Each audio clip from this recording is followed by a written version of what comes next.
Alors il s'est trompé encore une fois, hein, c'est pas grave, on a l'habitude maintenant avec Jean-François. Ouais, ça fait plaisir. Ouais, mais ils sont tous comme ça dans l'équipe. Hein. Alors, en fait, c'est Marie-Pierre qui va vous dire quelques mots. Marie-Pierre Calais, bien sûr. Alors bonsoir à tous. Je vais avoir la joie de vous lire un petit mot de la part de notre présidente Martine Vassal, qui, comme vous le savez, n'a pu être là ce soir, mais qui m'a transmis un mot que je dois vous lire, et c'est avec plaisir que je le fais. Monsieur le maire, cher Jean, mesdames et messieurs les maires, mesdames et messieurs les élus, mesdames et messieurs, chers amis, des impératifs de dernière minute m'empêchent d'être présente ce soir à la cérémonie des vœux à Saint-Étienne-du-Grèce. Croyez bien que je le regrette. J'aurais aimé être avec vous pour exprimer toute mon amitié et toute ma reconnaissance à Jean Mangion et à toute son équipe municipale qui réalise un travail formidable au service des habitants de cette magnifique commune. Je viendrai avec plaisir au début du mois de mars pour inaugurer le nouveau centre du village réalisé avec l'aide du département. J'aurais aimé être avec vous pour rappeler à tous les maires de nos Alpilles et du Pays d'Arles qu'ils pourront toujours compter sur mon soutien et sur celui du Conseil départemental des Bouches-du-Rhône pour faire avancer leurs projets. J'aurais aimé être avec vous pour remercier les parlementaires, les conseillers départementaux et régionaux, les maires qui adhèrent pleinement au projet de métropole départementale que j'ai présenté au gouvernement. J'aurais aimé être avec vous pour vous dire que je crois plus que jamais au Pays d'Arles, à ses valeurs, à ses traditions, à son identité, à sa modernité. Un Pays d'Arles capable de défendre avec force et authenticité ses intérêts dans une organisation territoriale qui lui permette d'avancer et de se développer. J'aurais aimé être avec vous pour vous confirmer que je reste fidèle, avec ma majorité départementale, au choix politique que nous avons fait dès 2015 et qui se révèle juste. Pas d'augmentation d'impôts et préservation du pouvoir d'achat des Provençaux. J'aurais aimé être avec vous, tout simplement, pour vous souhaiter une très belle et très heureuse année 2019. Une année de bonheur, de santé et de réussite pour vous et pour tous ceux que vous aimez. Et bien sûr, je me joins à elle pour vous dire la même chose. Belle et bonne année à vous tous. Merci.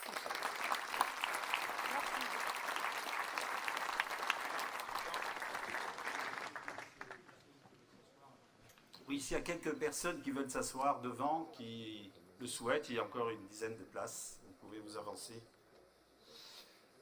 Bon, eh bien voilà, la 5e année passée à la tête de la mairie de Saint-Étienne-du-Grèce avec toute notre équipe. Ça passe à une vitesse incroyable.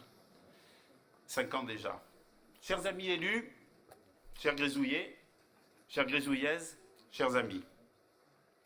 C'est une immense joie aujourd'hui, en cette journée de vœux, de vous accueillir aussi nombreux, élus et concitoyens, dans cette salle qui porte le nom d'un des plus grands poètes français du XXe siècle, qui a été Grézouillé, Pierre-Emmanuel, et de partager avec vous ce moment de convivialité pour parler de l'année écoulée et de celle à venir. Touchées de plus en plus sèchement par la diminution des dotations de l'État, les communes ont de bonnes raisons de s'inquiéter, car nous assistons à une mise en coupe réglée des finances de nos collectivités. On nous demande 50 milliards d'économies d'ici la fin du quinquennat, 25% de l'effort national, alors que l'État produit à lui seul 80% de la dette. Cet État demande donc des efforts aux collectivités, efforts qui ne s'appliquent pas à lui-même. En 2017, le budget de l'État aura connu sa plus forte augmentation en 10 ans. Le gouvernement nous dit « faites ce que je dis, mais pas ce que je fais ». Nos communes sont les piliers de notre République. Pourquoi l'État veut-il donc les voir disparaître? Paradoxalement, nos communes mènent notamment, face à la disparition des services publics, le même combat que les villes moyennes et les banlieues, tout aussi délaissées. Sans misérabilisme, Nous nous devons d'alerter nos dirigeants sur une situation susceptible d'entraîner des conséquences politiques et sociales de plus en plus graves si le pouvoir central refuse de distiller un peu plus de discrimination positive. Il est du devoir de l'État de veiller à un maillage territorial cohérent entre les métropoles, l'urbain, le périurbain et les territoires ruraux. Il est du devoir de l'État de flécher fonds européens et investissements d'État davantage que par le passé vers les territoires périurbains et ruraux, tout en soutenant les démarches de développement et en aidant les élus, par l'intermédiaire d'agences locales de développement, à penser leurs propres projets de territoire et à trouver des financements pour les réaliser. La révision constitutionnelle qu'on attend avec impatience devrait pour cela tout d'abord garantir la place de la commune dans la Constitution, en constitutionnalisant sa clause de compétence générale, tout en rappelant à l'article 72 de cette même Constitution l'action du maire au nom de l'État. Par ailleurs, au chapitre financier, l'État doit reconnaître dans la Constitution le principe d'autonomie financière et fiscale des collectivités. C'est là le moyen de préserver des communes fortes et vivantes. Le projet de loi de finances 2019 est à ce titre inacceptable. L'organisation territoriale du futur ne se résume pas au nombre de communes.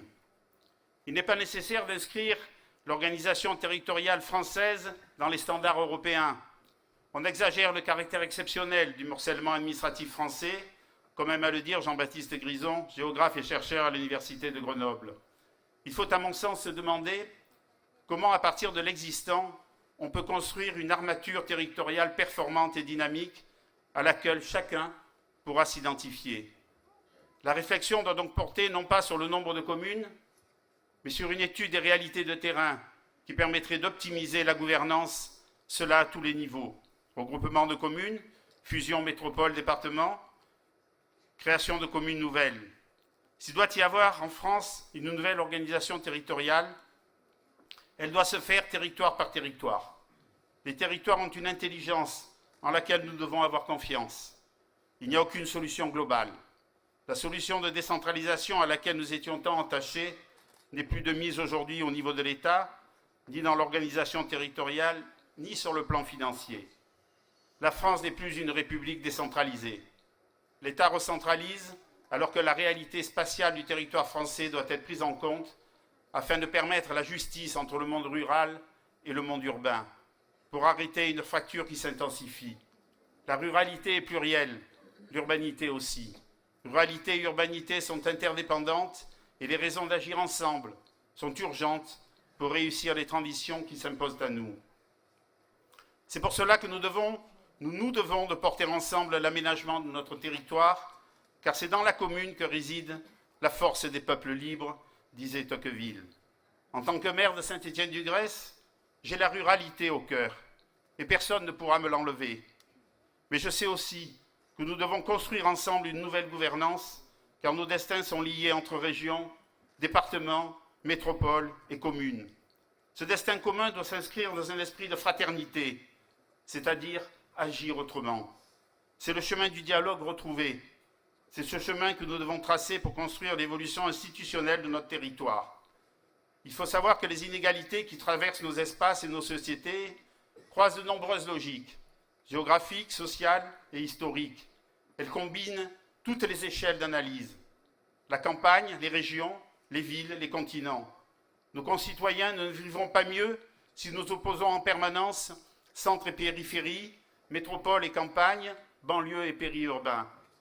C'est dans la recherche des complémentarités entre territoires, par la construction collective de politiques de solidarité, que nous dépasserons les limites de la mondialisation. Des historiens, urbanistes, géographes, sociologues, philosophes comme Poudil, Balif, Bélanger et Gilly proposent de redessiner les contours de l'intérêt général. Nous devons reconstruire les controverses qui animent le monde social, sans gommer les conflits et repenser un modèle économique vieillissant. Voilà ce que pourrait être ma contribution au grand débat national si j'étais certain qu'elle soit entendue. C'est ce à quoi nous nous sommes attelés, avec 20 maires sur 29 du pays d'Arles, pour proposer un avenir pour le pays d'Arles, en dehors de toute politique politicienne, d'échéance électorale ou d'ambition personnelle, ressortant clairement quand j'entends certains se réjouir parce qu'ils ont mené une consultation sur le Pays d'Arles qui a obtenu 99% d'avis favorables des votants, qui ne représentent que 14% des inscrits. Je regrettais sincèrement, par honnêteté intellectuelle, qu'on ne précise pas par ailleurs que cette consultation a enregistré 86% d'abstention de ces mêmes inscrits. Si je me présente aux élections municipales en 2020, et on en reparlera, et que je n'ai que 14% des inscrits qui votent et 80% d'abstention, je vous certifie que je me poserai les vraies questions. Et en l'occurrence, sur la consultation du Pays d'Arles, il faut se demander si la question était la bonne. Car si 86% des gens considèrent qu'ils n'ont pas à répondre à une question, c'est peut-être que cette question ne répond pas aux interrogations que se posent les citoyens. Je ne parlerai pas des arguments tirés d'une étude commandée par le Pays d'Arles, considérée comme incomplète par ceux qui l'ont faite, ni du fait que les impôts augmenteraient beaucoup plus fortement dans un Pays d'Arles autonome que dans un Pays d'Arles intégré dans la nouvelle métropole, ni du fait que les aides d'un département autonome seraient réduites de 50% par rapport à l'actuel département. Tout cela n'a pas été dit dans les consultations lancées, c'est souvent l'inverse qui a été précisé, ce qui permet certainement de mieux comprendre les 86% d'abstention dans certaines consultations. Revenons au choix qui était possible pour l'État concernant l'avenir du Pays d'Arles. Intégrer les 29 communes du nord du département dans la métropole, telles qu'elles existent, personne n'en voulait. Créer un département autonome pour les 29 communes du nord des Bouches-du-Rhône, la pauvreté programmée, comme je viens de le préciser, et comme nous allons le démontrer. Intégrer la totalité du département des Bouches-du-Rhône dans la métropole d'Aix-Marseille, créant ainsi une collectivité entièrement nouvelle, la nouvelle métropole. C'est le choix que le président de la République a fait, qu'il a confirmé pour la dernière fois le 7 septembre 2018 à Marseille. Choix qu'il a dit irréversible, après avoir retoqué notre schéma de cohérence territoriale, refusé notre intercommunalité, choix qui a été confirmé par le préfet de région après une période de concertation.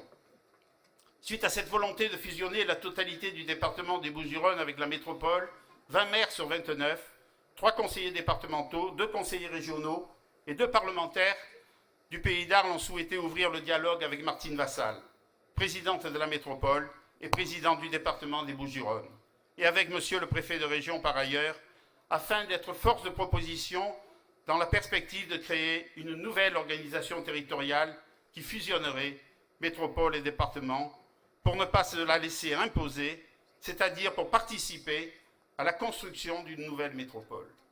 De plus, notre attachement à notre département est réel et nous souhaitons absolument continuer à en faire partie.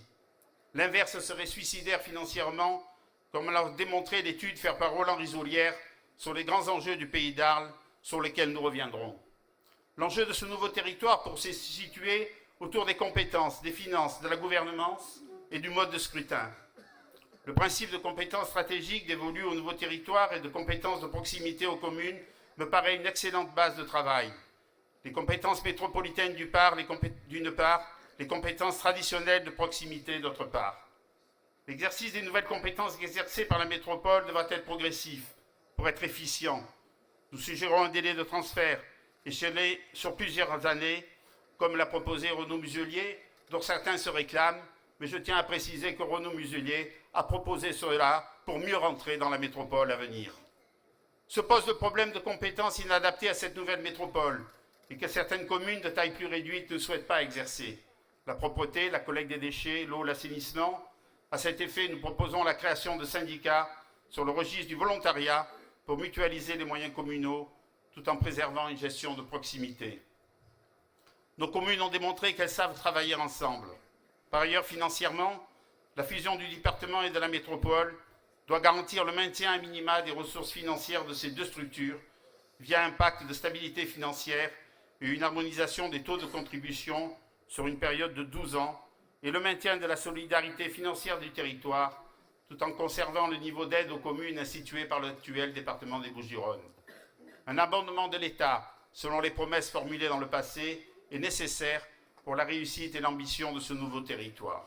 Enfin, concernant la gouvernance, il s'agit de simplifier le millefeuille administratif. Nous ne sommes pas favorables à la création ou à la résurgence des conseils de territoire qui n'avaient en tout cas pas de budget propre et bénéficiaient seulement de pouvoirs consultatifs. Il faut rechercher une représentation équilibrée, parlementaires, conseillers régionaux, conseillers départementaux, maires et tout autre candidat. Les territoires ruraux devront avoir la garantie d'une représentation majorée pour éviter une surreprésentation de l'urbain. La nouvelle structure métropole-département devenant une collectivité territoriale et non plus un établissement public, la loi devra veiller à la possibilité de cumul d'un exécutif local et d'un exécutif métropolitain. Quant au scrutin, le fléchage semblant hélas loin des volontés gouvernementales, nous allons vers une élection des conseillers métropolitains au suffrage universel direct. Un scrutin de liste similaire d'ailleurs aux élections régionales qui satisfait tout le monde et à l'échelle de 4 ou 5 secteurs pourrait être envisageable, comme dans nos conseils municipaux, la liste gagnante aurait la moitié des sièges, l'autre moitié à la proportionnelle intégrale pour assurer la représentativité et une gouvernance stable. La décentralisation des services administratifs de la métropole est enfin une nécessité absolue, ainsi que celle des structures de relais, pour éviter des déplacements indus et de façon plus générale créer une relation de proximité avec les habitants du territoire, bien qu'aujourd'hui nous n'ayons que peu de difficultés à nous déplacer vers notre administration départementale ou régionale. Ce sujet me semble majeur et pourrait ainsi apparaître la création de 5 pays, le pays istrien, le pays d'Aix, Marseille, le pays salonnais, le pays d'Arles. C'est pour défendre ce projet que nous avons voulu organiser plusieurs rencontres sur le territoire, dont une conférence à Saint-Étienne-du-Grèce avec le professeur en économie à Sciences Po, Roland Risolière, devant plus de 300 personnes, qui nous a permis de comprendre la richesse qu'apportera au pays d'Arles son intégration dans une métropole qui aura fusionné avec son département, car si ce n'était pas le cas, c'est-à-dire si nous devenions, nous, pays d'Arles, un département comme le veulent 6 communes seulement sur 29, on nous laisserait un verre à moitié vide, exclu du projet métropolitain intitulé « Ambition 2040 », 12 engagements pour une métropole à vivre, avec 164 sites à vocation économique à développer d'ici 2032, dont, je tiens à le dire, aucun pour l'instant dans le pays d'Arles, qui est considéré comme n'apportant qu'une offre marginale. Nous deviendrons un département résiduel, sans les moyens nécessaires permettant d'assurer un minimum de solidarité, ce qui accentuerait la fracture territoriale. Car la dissolution du territoire métropolitain et du territoire départemental reviendrait à entraver la pérennité de mécanismes de solidarité sociale et territoriale, en réduisant ceux-ci à de simples dimensions d'allocation, la masse fiscale ne contribuant plus à la construction et à la vie de notre territoire rural. Cela non plus, personne ne l'a jamais dit en présentant le pays d'Arles comme un département possible à part entière. Le soutien du département des Bouches-du-Rhône cesse avec la fin du département. Ainsi, il n'y aurait plus d'aide aux communes. Les ressources devront alors être propres au territoire, isolées, sachant que les dotations de l'État sont de plus en plus faibles, comme je le disais précédemment. Nous n'aurions alors pas les moyens de régler seuls nos problèmes. Notre capacité d'activité économique disparaîtrait vite. Sans agence de développement, notre devenir et notre avenir ne deviendraient rien d'autre que touristique, avec bien entendu les limites qui s'y attachent pour l'avenir de nos enfants. Enfin, plus grave, nous resterions seuls à assumer la politique de prévention, telle que les inondations, sans l'aide d'un département qui n'existerait plus, ce qui pourrait nous amener, au regard des évolutions climatiques, à de véritables catastrophes humaines. S'imposerait alors à nous un nouveau mode qui n'existe pas à ce jour, qui reposerait sur la base de collaboration multilatérale, un nouveau mode qui nous plongerait dans l'inconnu, suspendu au bon vouloir des uns et des autres, réduisant nos possibilités de développement, accentuant un chômage endémique en pays d'Arles, nous éloignant des richesses métropolitaines qui auront intégré le département des Bouches-du-Rhône et réciproquement. Mais surtout, cela entraînerait une montée inexorable et vertigineuse des impôts. C'est ainsi qu'il en va de l'avenir de ce territoire, de l'avenir que nous voulons offrir à nos enfants, qui pour beaucoup veulent continuer à vivre dans ce territoire et à y travailler, sans perdre une identité qui n'appartient qu'à chacun de nous et qu'aucune structure administrative ne pourra nous enlever. Comme les Nissards restent Nissards dans leur métropole, ou comme les Occitans resteront dans la métropole montpelliéraine ou bordelaise, les Occitans, comme nous resterons provençaux et camarguais dans cette nouvelle structure administrative, défenseurs de la bouvine, de notre galoubet, de notre tambourinaille, de notre pastis, de notre aioli, de notre culture et de notre tradition vivante. C'est cela que nous défendons et voulons faire méditer par nos habitants, parce que nous croyons à l'avenir de ce territoire, pour l'ouverture à cette nouvelle métropole fusionnée avec son département, plutôt qu'à son enfermement. Une métropole de projet, pour vivre ensemble et mieux, qui nous permet de regarder loin, pour guider notre action, c'est là une formidable opportunité. C'est cette opportunité qu'a choisi une très grande majorité des maires des Bouches-du-Rhône en élisant Martine Vassal à la tête de la métropole actuelle pour mettre en place une fusion qui nous permettra de rentrer dans l'ère de l'après-carbone, d'amplifier nos réseaux de transport, de maximiser notre développement économique. On pourra aussi gagner la bataille de l'emploi, faire battre nos cœurs de ville et de village et nous donner une véritable visibilité. Nous pourrons faire de l'agriculture une grande priorité et faire vibrer le monde par la culture, notre culture. C'est cette opportunité qu'a confirmé François Langlais, journaliste économique de TF1 et de LSCI, l'un des grands observateurs de l'économie française, en répondant dans la Provence du 6 décembre 2018 à la question « Comment percevez-vous Provence-Alpes-Côte d'Azur ?»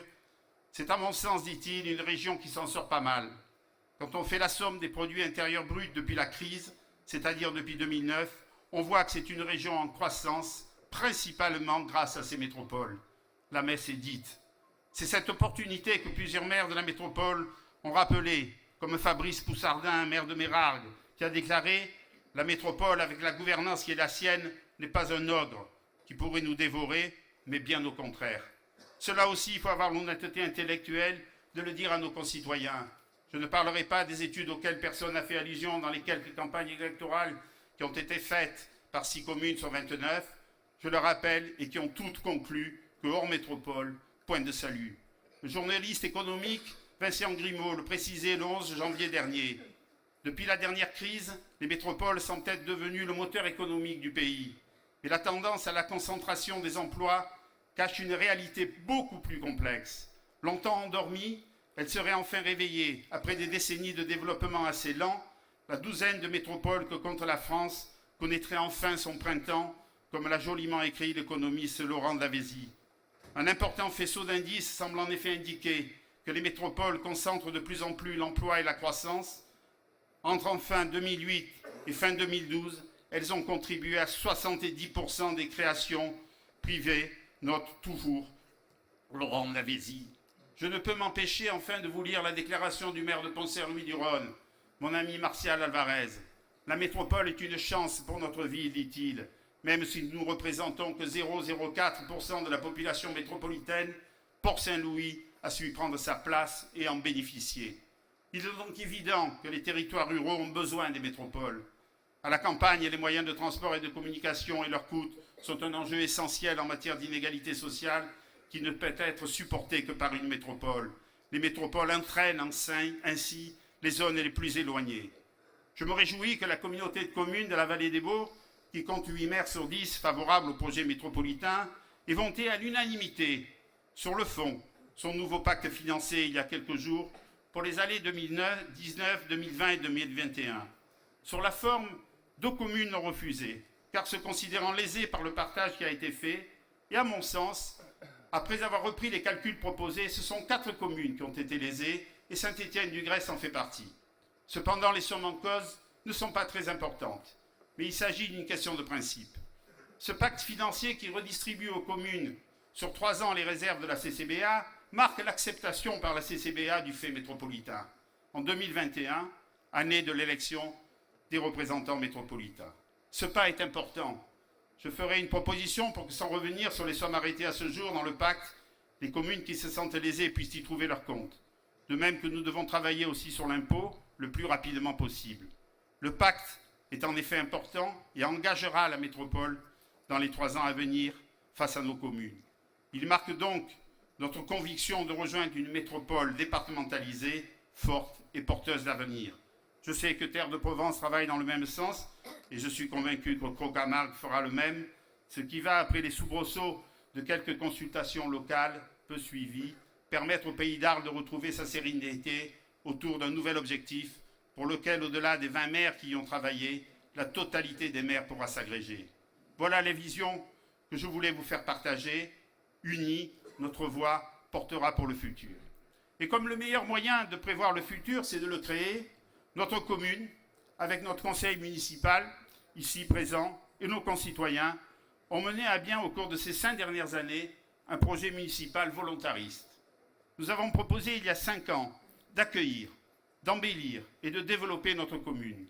La quasi-totalité de notre projet aura d'ici la fin des années 2019 été réalisée ou vu les derniers travaux démarrer, et ce pour l'amélioration de notre cadre de vie et de nos services à la population.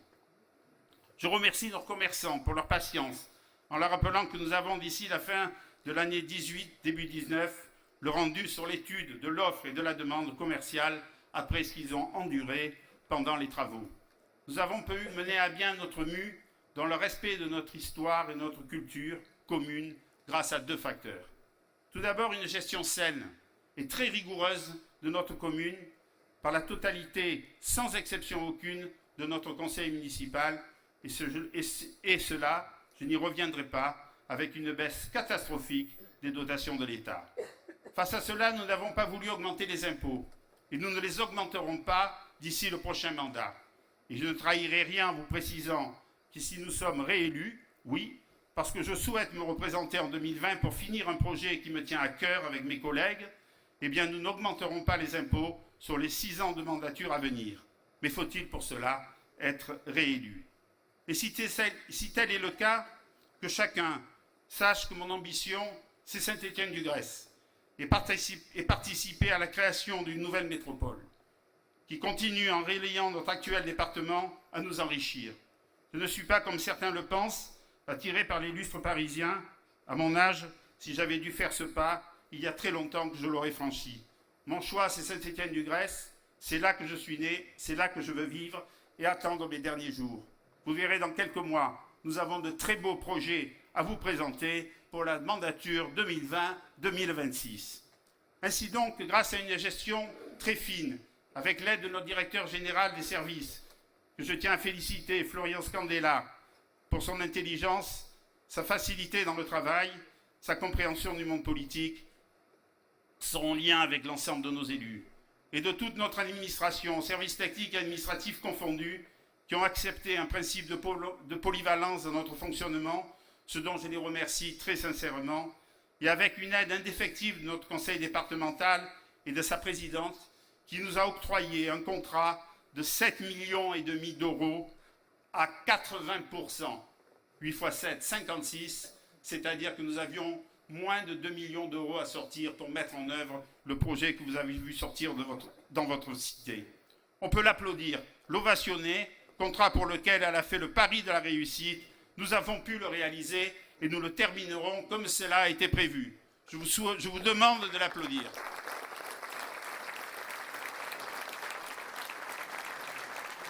Alors qu'avons-nous fait avec cet argent? Avec cet argent, je vais repartir de la saison à cheval 2017-2018. Nous avons fait la phase 1 de la place centrale, Esplanade Frédéric Mistral, la création d'une voie piétonne au niveau de la crèche et d'un réseau pluvial, l'installation de la climatisation dans les écoles, la rénovation du logement communal, la rénovation du marché aux fruits et aux légumes, l'acquisition d'une solution de gestion pour ce même marché aux légumes, réaménagement marché André Vidot, réaménagement et mise en accessibilité de la mairie, centre du colonel Boyer, phase 1, mise en sécurité du carrefour Mireille Sigal à Pille, extension des bureaux des services techniques nécessaires pour que nos employés municipaux qui font un travail remarquable dans un esprit sain pour leur commune puissent œuvrer dans les conditions les meilleures. Enfouissement des réseaux Enedis, éclairage public et téléphone avenue des Arènes et avenue Mireille, optimisation de l'éclairage public et remplacement progressif par l'éclairage LED, mise aux normes de l'éclairage des cours de tennis, rénovation d'une partie de la toiture de Notre-Dame du Château, aménagement de la place centrale, phase 2 et 3. Nous sommes déjà en 2018. Aménagement de la place Jean Galleron et du parvis de l'église. Centre du colonel Boyer, phase 2 et 3. Création de la voie piétonne entre l'Orade et l'arrêt du bus du stade qui marque le début de la piétonisation et des voies cyclables de la commune. Plusieurs autres projets sont en cours pour l'avenir. L'école numérique, l'installation de la climatisation à l'école phase 2, l'amélioration de l'isolation thermique de la mairie, création d'une maison des associations nécessaires pour la quarantaine d'associations menées par des bénévoles qui font le caractère très particulier et si riche de la vie de notre village, créant de la convivialité et du liant. Merci à leur président pour les responsabilités qu'ils prennent et à tous ceux qui les entourent. Le réaménagement du camping municipal, l'extension du système de vidéo de protection. C'est l'occasion de remercier notre police municipale pour le travail de surveillance de notre village et aussi l'énorme travail de régulation de notre marché, sans oublier l'adaptation nécessaire, et qui n'est pas terminée, aux outils numériques via les caméras de surveillance. La réhabilitation du logement du garde champêtre, l'étude pour l'esplanade de la mairie devant le marché et la réhabilitation de l'ancien centre de secours. Étude et début des travaux pour l'aménagement du boulevard Général de Gaulle, qui est en travaux. Étude sur l'évolution du marché aux fruits et légumes André Vidot. Étude pour la réalisation d'un bassin collinaire au Gordre de Pascal. Enfin, merci au département pour l'acquisition d'un véhicule de secours et d'aide aux victimes, VSAV, pour la caserne des pompiers, qui va les aider à assurer une intervention rapide et efficace en cas d'accident de nos concitoyens. Nos pompiers et leurs chefs de corps montrent chaque jour, par leur attachement à notre commune, par leur courage et leur détermination, la confiance que nous avons en eux. Et enfin, la programmation 2019. C'est l'ouverture de la Maison du Bel Âge, toujours grâce au département, 100% financée par le département. L'ouverture de la Maison des associations, la création de l'esplanade de la mairie, la sécurisation de l'entrée du marché, du carrefour de la R32 et de la R99, et enfin l'arrivée de l'Euro-Vélo 8 au cœur de village. L'aménagement du boulevard Général de Gaulle, la création de la voie 12 piétons et cyclistes entre l'Orade et l'arrêt de car du stade, qui permettra à nos enfants de venir jusqu'aux écoles par la Malotière en bicyclette, mise en place de la signalétique d'information locale, l'arrivée d'Internet très haut débit, grâce au conseil départemental et au travail de Marie-Pierre Calais qui est ici, l'extension du système de vidéoprotection, et enfin en 2019, l'école numérique phase 2, et c'est l'occasion de remercier les directeurs d'école et l'ensemble des personnels administratifs et enseignants qui font un travail remarquable et ont joué avec enthousiasme la carte du numérique dans l'intérêt de nos enfants. La mise en œuvre des OLD, chère à notre adjoint Yves Durand, l'étude pour la création d'ombrières pour un terrain de boules et un court de tennis qui vient d'être terminé, et l'étude pour l'extension de la centrale photovoltaïque qui est en cours. Merci à toute notre équipe municipale sans exception, les 19 élus qui se réunissent régulièrement pour leur contribution, chacun dans leur domaine, pour la convivialité dans laquelle se passent les réunions, pour le temps passé à continuer de préserver et développer ce que nos anciens nous ont légué. Merci Madame la Présidente, qui devrait revenir à Saint-Étienne-du-Grèce le 1er mars. Nous mesurons l'importance de ne pas nous séparer de notre département dans l'avenir, de continuer avec lui l'évolution institutionnelle, car sans lui, rien de tout cela n'aurait pu se faire à Saint-Étienne-du-Grèce, comme dans de nombreuses communes d'ailleurs du nord du département. Madame, votre disponibilité, celle de vos services, votre gentillesse, mais aussi votre fermeté, la précision et la clarté de vos engagements vous ont fait élire à la tête de la métropole d'Aix-Marseille. Cette métropole devra fusionner avec notre département, et c'est avec vous que 20 maires du Pays d'Arles veulent aujourd'hui continuer l'aventure, car ils savent tous clairement, et on l'a dit il y a quelques minutes, sans notre arrimage à ce vaisseau amiral, la vie du Pays d'Arles resterait une énigme dont je n'ose imaginer l'issue. La France est de plus en plus victime de son aveuglement. Je crois, comme nous le disent souvent nos anciens, notre histoire, personne ne nous la volera, alors que notre avenir, nous le construisons. Donc construisons-le dans la sagesse et pas dans l'utopie d'une autonomie illusoire, impensable aujourd'hui dans l'organisation économique de ce territoire et de l'État français contemporain. Avec le choix que nous avons fait avec 20 maires, nous nous donnons les moyens d'accomplir un projet républicain. La politique n'a jamais été pour moi d'être réélu, et je dis cela après 36 ans de mandat, mais au contraire, faire évoluer les choses pour résoudre les problèmes. Et je suis intimement convaincu que nous sommes dans cette réalité pour ce territoire. En conclusion, rappelons-nous que les démocraties meurent de n'avoir pas su répondre aux défis historiques qui se présentaient à elles, et notre pays connaît aujourd'hui plusieurs de ces défis. Tout d'abord, notre pays connaît un réel malaise social, qui à mon sens demande un changement de méthode dans la construction des politiques publiques, qui soient respectueuses des citoyens, en préservant le principe de justice sociale dans la façon de gouverner. Notre organisation sociale et sa démocratie participative connaissent une désaffectation qui nécessite que nous nous interrogions. Nous l'avons vu à l'occasion des quelques consultations locales sur le Pays d'Arles qui viennent d'avoir lieu avec le taux exorbitant d'abstention. La crise des Gilets jaunes remet en cause un système de gouvernance. Leurs excès sont condamnables, la violence inacceptable, la perte des valeurs républicaines périlleuse. Les réseaux sociaux ont littéralement transformé l'activité économique, politique et sociale de notre pays. La prise en compte dans l'intérêt général de l'expression directe des citoyens doit traduire une colère constructive dans le calme, hors de toute violence, et doit ramener le pays dans la sérénité. Il faut inventer une participation citoyenne plus active, comme nous la rencontrons dans les petites communes, où l'accès aux décideurs sont plus faciles et où le citoyen peut être entendu et écouté. Le grand débat, seul, n'apportera pas toutes les réponses. Mais cependant, faisons attention aux démocraties hystérisées par les référendums incessants. Le corps électoral est tel qu'il ne sera pas possible de garder autant de petites républiques que de communes. La démocratie participative et la démocratie directe partagent les mêmes mots.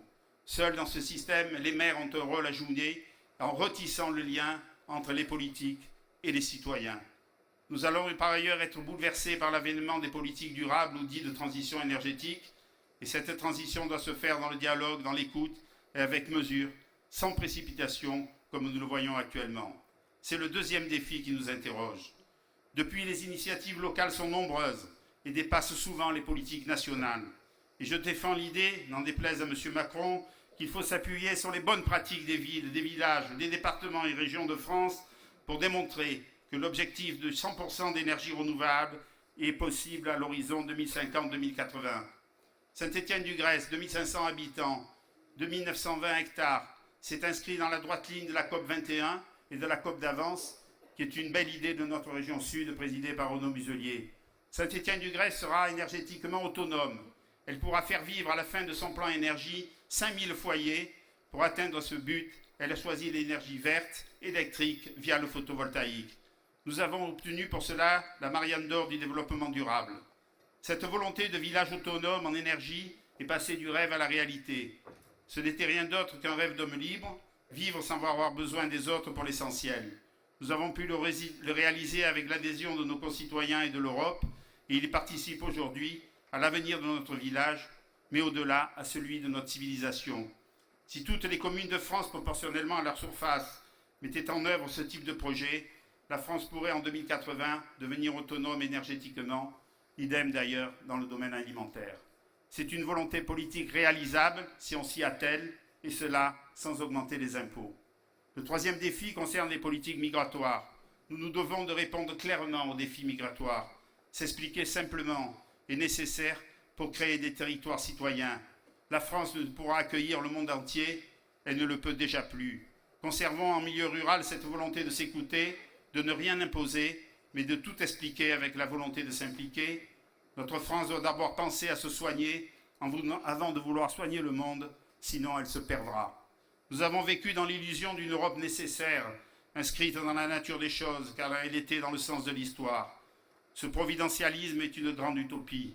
Nous devons rompre avec cette Europe privée d'idées et de pensées.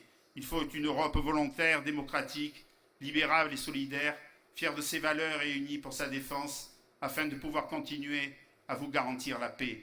C'est ce qui doit guider notre choix aux prochaines élections européennes.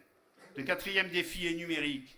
Il va entraîner, comme la révolution industrielle au début du XVIIIe, un bouleversement auquel il faudra nous adapter, avec des soubresauts et des crises que seul aujourd'hui notre département métropolitain, grâce à sa richesse, nous permettra de traverser. C'est dans cette perspective d'une année 2019 où notre pays pourra retrouver une cohésion sociale impérativement nécessaire face à ces défis qui nous attendent, que je vous souhaite, à vous tous, une belle année d'espoir. Et l'espoir, pour moi, il est dans l'humain. L'homme sait toujours réinventer le monde, s'y adapter et trouver le dénominateur commun du vivre ensemble. Et c'est en lui que je mets tous mes espoirs. Vive Saint-Étienne-du-Grèce, vive la Provence, vive la République, vive la France.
est ouvert.